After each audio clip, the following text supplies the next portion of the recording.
Dans le monde vont intervenir certainement. André Christelle Fanga, bonjour et bienvenue. Merci Etouni de m'avoir invité. Bonjour à mon frère et ami et frère dans le Seigneur, le pasteur Katala, que je suis ravi de partager le plateau ce matin. Bonjour à l'Afrique. Nous pensons ce matin que les sujets que vous avez mis à l'ordre du jour vont nous permettre de bien éclairer la lanterne des Africains. Parce que cette situation devient récurrente. Parce qu'aujourd'hui, on parle de la déstabilisation du Burundi. Hier, c'était d'abord la RDC et les autres États. Aujourd'hui encore, nous pensons qu'il faut mettre le doigt où ça fait mal. Alors, allons-y, André Christelle Fanga. Vous avez suivi peut-être un petit bout de Mobara Yonja. Vous venez de suivre le pasteur Katala, Stéphane. Quel est le problème? Pourquoi ces pays des Grands Lacs ne peuvent pas partager l'espace dans la paix? Et aujourd'hui, on a le cas du Burundi, Pierre Nkurunziza, qui n'est pas du tout d'accord avec son voisin Paul Kagame. Mais c'est clair, personne ne peut être d'accord avec M. Paul Kagame. Personne, parce que c'est l'un des meilleurs espions des États-Unis. C'est le meilleur espion des États-Unis, celui qui est chargé de mission pour les États-Unis dans le domaine des Grands Lacs et peut-être dans certains pays, même en Afrique, pour créer des déstabilisations, pour créer des rébellions, pour financer des rébellions. Je le dis clairement et ça, c'est vérifié. Vous savez aussi que Paul Kagame était en contradiction avec l'Occident, la France et les États-Unis à plusieurs reprises. Écoutez, M. Paul Kagame... Il a quand même eu le franc-parler de dire que le génocide avait été une affaire fabriquée à partir de Mais écoutez, quand des bandits se tiennent quelque part, chacun a peur de l'autre.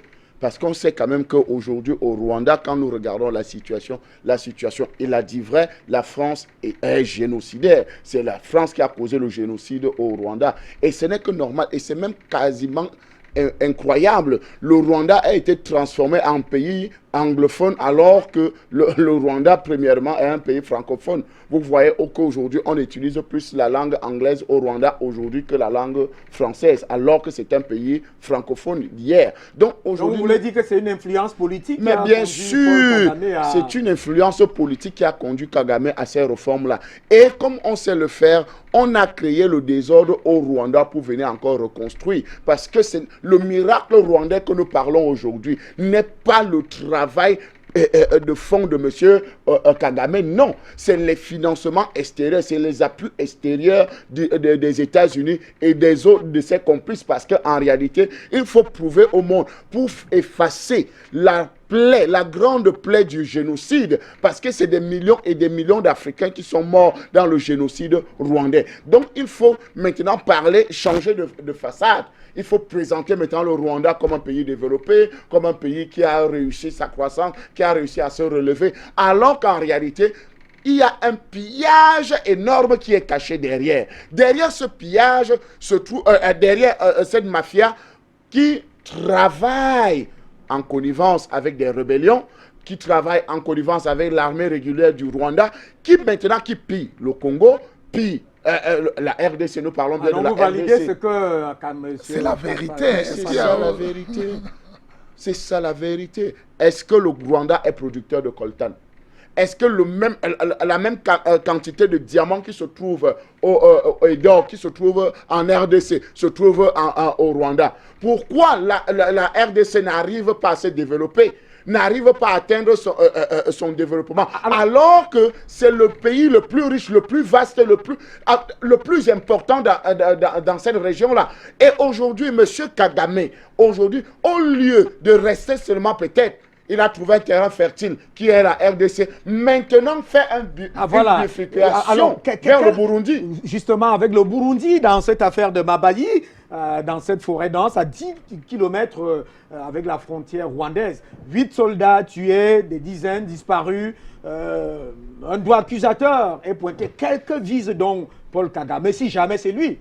Mais parce que c'est quand même des accusations. Ben vous doutez encore, M. Etoundi. Puisque son secrétaire d'État aux affaires étrangères a balayé ces accusations du revers de la main. Vous doutez encore de M. Kagame. Mais M. Kagame est capable de tout. Aujourd'hui, quand vous donnez ces informations, c'est vérifié et vérifiable que l'armée rwandaise est en travail, est en connivence avec la plupart des rébellions et cherche à déstabiliser tout État qui n'est pas en accord avec l'Occident. Je vous le dis clairement. Parce qu'aujourd'hui, et d'ailleurs, je profite pour saluer le président Nkurunziza, sûrement qui est en train de nous suivre, grand Africain. Premier à dire, nous quittons la CPI. Premier à dire, vraiment, vos histoires là de machin, de contrat et tout, nous arrêtons tout parce que nous sommes un pays libre. Nous sommes un pays indépendant. Vous êtes en train de dire que Paul Kagame est l'instrument entre les mains de l'Occident dans cette affaire-là. Bien sûr, monsieur Toundi, il faut toujours un bras armé. Vous savez, les États-Unis ont armé Ben Laden. Ben Laden a commis les gaffes qu'il fallait commettre. Le moment venu, on l'a assassiné. Et ça fait partie de la politique américaine. Aujourd'hui, on a un autre déstabilisateur dans la région des Grands Lacs. C'est M. Paul Kagame. Aujourd'hui, quand vous regardez... Que visite-t-il au Burundi?